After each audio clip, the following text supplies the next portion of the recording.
ફૂલ મંડળીઓ ભરવામાં આવે. દિવસો જવા લાગે. ચૈત્રમાં સંવત્સર આવ્યો. ચૈત્ર માસ, યમુનાજી, ચૈત્ર સુદ છઠ, યમુનાજીનો ઉત્સવ. ધન્ય શ્રી યમને નિધિ દેનહારી. યમુનાજી એવું અલૌકિક તત્વ છે એવી ભાવના માનવામાં આવે. યમુનાજી માટે આ 3 દિવસ પુષ્ટિ માર્ગમાં બહુ મહત્વના. એક ચૈત્ર સુદ છઠનો દિવસ અલૌકિક આદિ દૈવિક સખી સ્વરૂપ યમુનાજીના પ્રાગટ્યનો દિવસ માનવામાં આવે. બીજો ઠકરાણી ત્રીજનો દિવસ, જે દિવસે કાચના હિંડોળા થાય. અને ત્રીજો યમ દ્વિતીયાનો દિવસ, જે દિવસે યમુનાજીમાં કોઈ સ્નાન કરે તો એને ક્યારેય યમયાતના ન ભોગવવી પડે. શ્રી યમુનાજીનું આરાધન યમુનાજી માટે તો કેટલું કહી શકાય એટલું ઓછું છે. ગુણ અપાર મુખ એક કહાનો વર્ણીએ. મુખ એકથી અનંત ગુણ ભૂષિતે, અનંત ગુણોથી શોભતા યમુનાજીના ગુણગાન કેમ કરી શકીએ? પણ નિશ્ચિત વાત એ છે આટલી રીતે આપણે આરાધન કરી શકીએ કે યમુનાજી જેમાં ઠાકોરજીનું ઐશ્વર્ય છે અને પ્રભુનું માધુર્ય છે. પ્રભુએ મથુરાથી ગોકુલ આવતા ચરણનો સ્પર્શ કરાવી પોતાના ઐશ્વર્ય પધરાવ્યા અને ગોકુલમાં નિત્ય યમુનાજીના પાન કરી અને સ્મરશ્રમ જલાણુભી સકલ ગાત્ર જય સંગમ રાસ સમયે યમુનાજીમાં સ્નાન કરી પોતાનું માધુર્ય પણ પધરાવ્યું. આમ ઐશ્વર્ય અને માધુર્ય આ બંને કોઈ એક તત્વમાં પ્રભુ સિવાય બિરાજતા હોય તે શ્રી યમુનાજી છે. એનું આરાધન એમના નામ જપથી થાય, એમના રજથી થાય, એમનું ધ્યાન, એમનું સ્મરણ, એમના સ્વરૂપની સેવા. અને બીજું તો કાંઈ નહીં, જોતા જન્મ સુધાર્યા. કેવલ દર્શન યમુનાજીના કરી લો તોય જીવન ધન્ય થઈ જાય. અને દર્શન માત્રથી જે પાવન કરતી હોય અને જો એનો પાન કરવાનો અવસર મળે તો ન જાતું યમયાતના ભવતી તે ભયમ પાનત. એને ક્યારે યમયાતના થતી નથી. અને કોઈ એક વૈષ્ણવને યમુના પાન કરાવવા એટલે એને આખી વ્રજયાત્રા કરાયનું પુણ્ય બરાબર. સ્વભાવ વિજયો ભવેત વદતિ વલ્લભ શ્રી હરે. જીવના સ્વભાવ પર વિજય આપનારા શ્રી યમુનાજી છે. મુકુંદ રતિ વર્ધિની છે. ભગવત પ્રેમનું દાન આપનારા શ્રી યમુનાજી છે. અને યમુનાજી માટે તો જેટલી ગાથા ગાઈ શકાય એટલી ઓછી છે. 41 પદમાં આપણા ભગવતીઓએ, આપણા આચાર્યોએ કેવા કેવા ગુણગાન. યમુના કે નામ અગદૂર ભાજે. કેવલ નામ લેવા માત્રથી પાપ દૂર ભાગવા લાગે છે. શ્રી યમુનાજી સ્વયં પ્રભુ રૂપા છે, પ્રભુની શક્તિ રૂપા છે, અષ્ટવિધ ઐશ્વર્યનું દાન કરનારા છે. સંયોગ અને વિપ્રયોગ બંનેમાં ભક્તોના કાર્યોના સમાધાન કરનારા છે. એવા શ્રી યમુનાજીને વંદન કરીએ. ચૈત્ર સુદ છઠનો સમય જાય, યમુનાજીના લોટીજી આ સ્વરૂપ બિરાજતા હોય મંદિરમાં. આપણે ત્યાં એ સમય ઠાકોરજીની સાથે રાજભોગમાં પધરાવવામાં આવે. ખાસ યમુનાષ્ટક આદિના પાઠ કરવામાં આવે એવો ચૈત્ર સુદ છઠનો ક્રમ હોય છે. અને હવે ચૈત્ર સુદ નવમી, રામનવમી આવી. આ પણ એક જયંતિ છે. મર્યાદા પુરુષોત્તમ શ્રી રામનું પ્રાગટ્ય આજના દિવસે થયું. ભય પ્રગટ કૃપાલા દીન દયાલા એવા શ્રી રામ, સર્વને આરામ આપનારા, આનંદ આપનારા ભગવાન રામનું પ્રાગટ્ય થયું છે. પુષ્ટિ માર્ગમાં કહેવાય છે જેમ અન્ય ચારે જયંતિમાં પંચામૃતનો ક્રમ છે શાલિગ્રામજીને, એમ આજના દિવસે પણ પંચામૃત કરવામાં આવે છે. ભગવાન રામ મર્યાદા પુરુષોત્તમ છે પણ 4 પુષ્ટિ કાર્ય એમણે કર્યા એમ આચાર્યોના વચનામૃતમાં આવે છે. પહેલું, શલ્યાને અહિલ્યા બનાવી, ચરણોનું પ્રતાપ બતાવ્યો. શિલા હતી, ચરણોનો સ્પર્શ કર્યો અને અહિલ્યા થઈ. બીજું, શબરીના બોર ખાધા. મર્યાદા પુરુષોત્તમ હોય આમ એઠા ન થઈ શકે, પણ આ તો પુષ્ટિનું કાર્ય છે. ભલે એઠા હતા પણ ભક્તના હતા. ભક્તના ભાવને સન્માન આપતા પ્રભુ એને સ્વીકાર કરે છે. ત્રીજું, જયારે રામ નામ લખ્યું પાષાણ પર અને જલ પર મૂક્યા ને તરવા લાગ્યા, આ નામનું મહાત્મ્ય બતાવ્યું. અને ચોથું, સમગ્ર અયોધ્યાવાસીઓને સ્વદેશ સાકેત ધામ પરમાત્મા લઈ ગયા. કોઈના કર્મોના હિસાબ ન કરતા કૃપા બળે સર્વને ભગવત ધામની પ્રાપ્તિ કરાવી. આજ તો પ્રભુની પુષ્ટિ છે. એવા શ્રી ભગવાન રામને વંદન કર્યા. સેવાનો ક્રમ તો અવિરત આગળ ચાલતો જાય અને એમાં તો મહાપ્રભુજીના ઉત્સવની વધાઈઓ વાગવા લાગી. સેવાના માર્ગ જગતમાં પ્રગટ કર્યા. પૂજા માર્ગ, વિધિ વિધાનનો માર્ગ તો હતો, પણ જે વ્રજની લીલાનો માર્ગ હતો, જે વ્રજ ભક્તોના પ્રેમનો માર્ગ હતો, એ માર્ગ શ્રી મહાપ્રભુજીએ ભૂતલ પર પધારીને પ્રગટાવ્યો છે. એટલે તો પ્રભુ ઠાકોરજી છે, પણ એ પ્રભુને બતાવનારા, એ ગોલોક ધામમાં બિરાજનારા, પ્રભુને ગોદમાં ખેલતા કરી દેનારા શ્રી વલ્લભ તો મહાપ્રભુ છે. જેના રોમ રોમમાં ઠાકોરજી બિરાજમાન છે એવા શ્રી મહાપ્રભુજી છે. સ્વયં સ્વામીજી રૂપ છે શ્રી મહાપ્રભુજી છે, સ્વયં ભગવદ લીલાના સાક્ષી રૂપ છે શ્રી મહાપ્રભુજી છે. શ્રી વલ્લભના ગુણ તો ક્યાં સુધી ગાઈ શકાય? અનંત ગુણો છે. શ્રી હરિરાય મહાપ્રભુજી, પદ્મનાભદાસજી, અનેક અનેક ભગવદીઓ શ્રી મહાપ્રભુજીના સ્વરૂપને સમજાવ્યું છે. પોતે અગ્નિ રૂપ પણ છે અને પોતે રસરૂપ પણ છે. આ બંને રૂપ મહાપ્રભુજીના બતાવ્યા. સાક્ષાત વિરહાનલ રૂપ મહાપ્રભુજી છે અને સાક્ષાત રસો વૈસહ સુધા સિંધુ રૂપ શ્રી મહાપ્રભુજી છે. આ બંને સ્વરૂપની ચર્ચા મહાપ્રભુજીની કરવામાં આવી. શ્રી મહાપ્રભુજીના ચરણોમાં વંદન કરીએ. આજનો દિવસ તો પ્રભુનો અતિ પ્રિય દિવસ છે, કારણ કે આ મહાપ્રભુજીનો પ્રાગટ્યનો ઉત્સવ જો ન થયો હોત, બધા જ ઉત્સવ આપણે ઉજવીએ, પણ જો આ ઉત્સવ ન થયો હોત તો એકે ઉત્સવનું જ્ઞાન આપણને ન થયું હોત. આ ભૂતલ પર આ ઉત્સવ ઉજવાયો તો આ બધા જ ઉત્સવ આજે આપણે ઉજવી શકીએ છીએ. એટલે વૈષ્ણવ માટે તો સર્વોપરી કોઈ ઉત્સવ હોય તો શ્રી મહાપ્રભુજીનો પ્રાગટ્ય ઉત્સવ છે. શ્રી મહાપ્રભુજીના પ્રાગટ્યના ઉત્સવના દિવસે ભારે શૃંગાર ઠાકોરજીને ધરાય, પલ્લા નંદ મહોત્સવ આદિ ધરાય, મહાપ્રભુજીના ધોતી ઉપરના કેસર સ્નાન આદિ કરવામાં આવે. અનેક પ્રકારના વિધાનો આપણે ત્યાં છે. શ્રી મહાપ્રભુજીના ચરણોમાં વંદન કરીએ. દિવસો જવા લાગ્યા. અક્ષય તૃતીયા ઉષ્ણકાલ આવ્યો. અક્ષય તૃતીયાનો દિવસ આવ્યો. આજથી ઉષ્ણકાલનો પ્રારંભ માનવામાં આવે. ખસના પડદા ફુવારાઓ આજથી લાગે. ઠાકોરજીને વસ્ત્ર ધરાવે, લાલન હોય તો વસ્ત્ર ન ધરાવાય, આથી બંધ થઈ જાય. અક્ષય તૃતીયાના દિવસે 5 ચંદનની ગોળીઓ ઠાકોરજીને શ્રીઅંગ પર ધરવામાં આવે અને આજથી ઉષ્ણોપચાર કરવામાં આવે. પ્રભુને શીતળતા થાય એના બધા ઉપાયો કરવામાં આવે. અક્ષય તૃતીયા, અક્ષય લીલા અને સેવાના દિવસો, ઋતુઓ જવા લાગી, સમય પસાર થવા લાગ્યો. નરસિંહ જયંતિનો દિવસ આવ્યો છે. નરસિંહ જયંતિના દિવસે આજે પણ ઠાકોરજીને પંચામ સ્નાન આદિ શાલિગ્રામજીને થતો હોય છે. 4 જયંતિમાંની આ 4થી જયંતિ મનાવવામાં આવે અને કહેવાય છે કે આજના દિવસે ગિરધરજીને ત્યાં ઠાકોરજી પધાર્યા હતા શ્રીનાથજી, તો નરસિંહ જયંતિના દિવસે પાછા પધાર્યા શ્રીનાથજી દ્વાર પર ગિરિરાજજીની ઉપર. એટલે સાંજ પછી પાછો બીજી વાર રાજભોગ ધરવામાં આવે, પનો ધરવામાં આવે.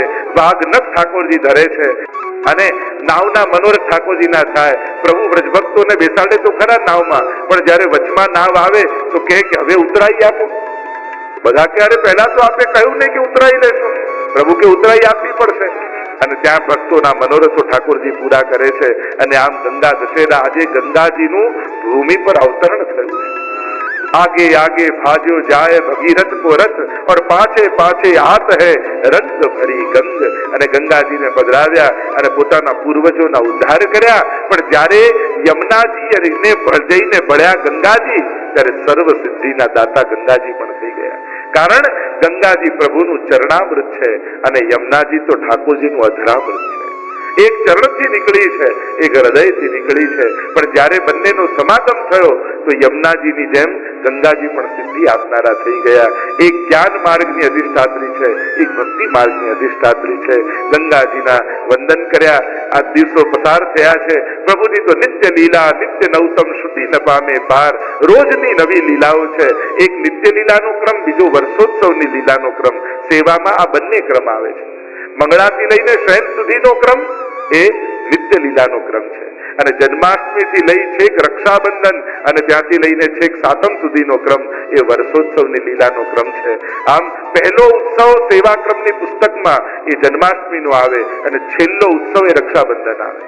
એમ તો 56 ઉત્સવ માનવામાં આવે છે. સૂક્ષ્મ એના પણ પ્રકાર છે. અને હવે આવ્યો રથયાત્રાનો દિવસ. મલ્હાર ગાવાની શરૂઆત થઈ, સ્નાન યાત્રા થઈ ગઈ. ગંગા દશેરા પછી પૂનમે સ્નાન યાત્રા થઈ અને હવે રથયાત્રાનો દિવસ આવ્યો. પ્રભુ ભક્તોને મળવા માટે પોતાનું ઘર છોડી ભક્તો સુધી પહોંચે છે. અને ત્યાં જગન્નાથપુરીમાં તમે જુઓ, સુભદ્રાજી, બલભદ્ર અને ભગવાન ત્રણે બિરાજ્યા છે. પણ અહીંયા વ્રજની લીલામાં તો ઠાકોરજીની સાથે સ્વામીજી બિરાજ્યા છે. મલ્હારના પદો આજથી શરૂ થાય. કુંજા ધરવાના બંધ થઈ જાય જે અક્ષય તૃતીયાથી શરૂ થયા હોય, અંકુરી ધરવામાં આવે. કારણ કે અંકુર ભાવ છે અને એના જેમ ફણગા ફૂટે એમ આજના દિવસથી ભક્તોના ભાવના ફણગાઓ ફૂટ્યા છે. અને ફલ ધરવામાં આવે, જાંબુ, કેરી આદિ ધરવામાં આવે, ટોપરું ધરવામાં આવે. દરેકના સુંદર સુંદર ભાવો છે. અને રથયાત્રાના દિવસે પ્રભુ રથ લઈને આવી રહ્યા છે, સાથે સ્વામીજી બિરાજ્યા છે અને મલ્હારના પદોની શરૂઆત થઈ. ધીમે ધીમે દિવસો પસાર થવા લાગ્યા અને હવે તો વૈષ્ણવ જેની પ્રતીક્ષા કરતા હોય એ દિવસો શરૂ થાય. અને એ દિવસો છે હિંડોળાના દિવસો. હિય ડોલે સોહી હિંડોળા. હિંડોળા એ કેવલ કોઈ લાકડાનું કોઈ સાધન નથી, પણ હિંડોળા એટલે જેનું ડોલતું દિલ પ્રભુ માટે છે, જે દિલ ભગવાન માટે ધડકે છે અને ભગવાન માટે ડોલે છે, એ ગોપીઓના હૃદય જ હિંડોળા છે. ગોપીજનો તો પોતાના હૃદયના હિયેના ડોલવું, હિયેમાં બેસાડી અને ઠાકોરજીને ડોલાવે છે. એ હિંડોળાના દિવસો આવે અને હિંડોળાના દિવસોમાં શ્રાવણ મહિનામાં હિંડોળા જાત ભાતીના ગોપીજનો ભરે. કોઈ ફૂલના ભરે, કોઈ પાનના ભરે, કોઈ સૂકા મેવા, લીલા મેવાના, શાકભાજીના, જળતરના, ભરતના, અનેક પ્રકારના હિંડોળાઓ ભરી દુનિયાની ડોરી જેના હાથમાં છે, પ્રભુની ડોરી ભક્તોના હાથમાં આવી જાય અને જોટા દઈને ઠાકોરજીને બિરાજમાન કરવામાં આવે. યુગલ સ્વરૂપને પધરાવી અને વિવિધ પ્રકારના ક્રમના હિંડોળા, આદિના કાચના આદિના હિંડોળા, બગીચામાં હિંડોળો, એવા પ્રકારના ક્રમના હિંડોળા પણ ઠાકોરજીના થાય અને નિત્ય પ્રભુ એમાં બિરાજમાન થઈને ઝૂલે.